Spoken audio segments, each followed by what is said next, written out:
ब्रजेश जी, सरकार डरी हुई है। गांव में सरकार इनकी बनने नहीं जा रही है। गांव के हालात बहुत खराब हैं। और दूसरी बात, ये पंचायत चुनाव से भागने के लिए एसआईआर में इतना घालमेल किए हैं।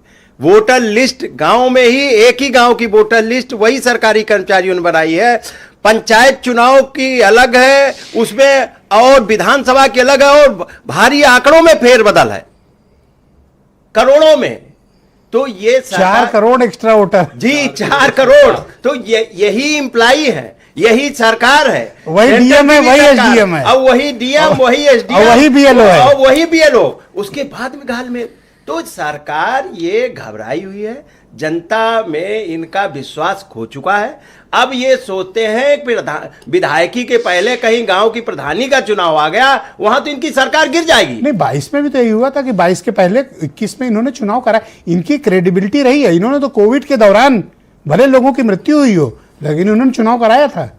नहीं, चुनाव कराया था, अब क्यों नहीं करा रहे? अब तो कोई कोविड नहीं है, कोई संकट ऐसा नहीं है। नहीं है। गैस का संकट है और कोई संकट नहीं है, और तो कोई संकट ऐसा नहीं है।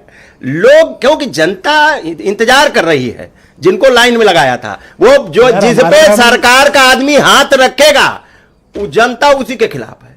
और प्रधानी में ऐसा, मतलब आप ये कहते हो राजनीतिक कारणों से नहीं करा रहे, डर है? ये राजनीतिक कारणों से। और दूसरी बात, ये गांव में इन्होंने इतनी लूटपाट की है, प्रधानों को लूट लिया इस सरकार ने।